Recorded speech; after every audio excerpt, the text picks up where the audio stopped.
اللہ تعالیٰ نے مدارس قائم فرمائے ہیں، اللہ ان کو آباد رکھے، شاد رکھے، بہت بڑی نعمت ہے مدارس۔ وہاں اگر کوئی ساتھی خواہش مند ہے کہ ہم جائیں، جا سکتے ہیں۔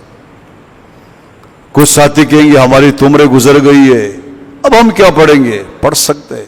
اب یہ چند دنوں پہلے جو مدارس میں ختم بخاری کی تقریبیں منعقد ہو رہی تھی، میں نے ایک مدرسے میں ایک بوڑھے کو دیکھا، ضعیف العمر، اس نے علم مکمل کیا، لوگ پگڑی باندھ رہے ہیں، سنو عمر کیا ہے، 35 سال نہیں، 45 نہیں، 55 نہیں، 65 نہیں، 75 نہیں، 85 نہیں، 95 سال عمر تھی، اور اس نے 95 سال کی عمر میں علم حاصل کیا۔ 95 سال۔ میں ایک عربی عالم کو سن رہا تھا، جی صاحب یہ بعض بیانات بہت اہم ہوتے ہیں، زندگی کا پلٹ جاتی ہے۔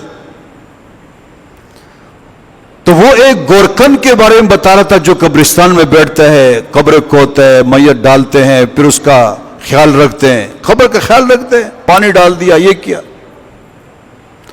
کہا کہ ایک دفعہ ایسا ہوا کہ ایک گھر سے میت آئی، قبر کے حوالے کیا مٹی کے، لوگ چلے گئے۔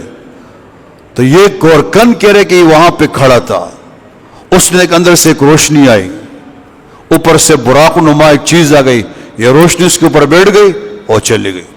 یہ حیران ہو پریشان کہ آج تک تو ایسا معاملہ میں نے نہیں دیکھا، پہلی دفعہ میں دیکھ رہا ہوں۔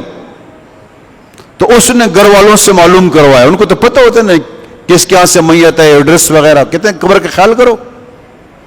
معلوم کروایا، پتہ چلا کہ یہ ایک طالب علم تھے۔ کون تھے؟ طالب علم، علم حاصل کرنے کے لیے گئے ہوئے تھے، اور اللہ رب العالمین نے اس کو موت دے دی۔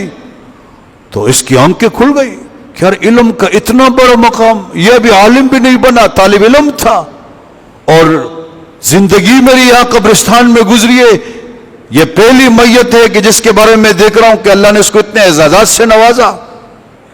وہ کام چھوڑ دیا، سیدھا گیا مدرسے میں، اور وہاں لوگوں 50 سال اس کی عمر تھی، کتنی؟ 50، اور کہا مجھے عالم بناؤ۔ عالم بنے، اور زمانے کے مشہور عالم میں ان کا شمار ہونے لگا 50 سال کی عمر میں۔ ہم لوگ ہیں سست ہے، سستی نے ہمیں پتہ نہیں کہاں سے کہاں پہنچایا۔ ہماری سستی کا عالم یہ، اگر آپ مجھ سے ناراض نہ ہو، میں تو کسی کو نہیں جانتا، کہ کم سے کم ہمیں اتنی توفیق نہیں ہوتی کہ ہم ناظرہ قرآن شریف تو پڑھیں، وہ ترجمہ، وہ تفسیر، وہ وضاحت ہے، وہ لاکھوں حدیث ہے، وہ تو چھوڑو، کم سے کم یہ محبوب کا خط ہے، اللہ کا خط ہے، کم سے کم اس کو تو میں پڑھوں، اس کی توفیق نہیں ہوتی ہے۔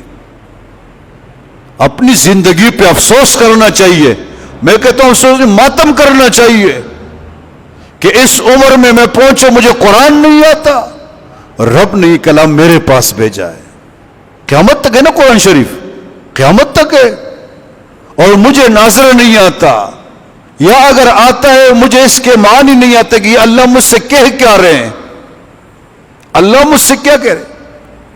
اگر کسی کے پاس محبوب کا خط جائے، محبوب کا، وہ پڑھ نہیں سکتا ہے، اور نہ کسی سے پڑھوا سکتا ہے، وہ نہیں پڑھواتا ہے، تو کیا فائدہ اس کا؟ اس کو مزہ تو تب آئے گا جب خود سمجھے، یا کسی سے کہے کہ مجھے سمجھائے۔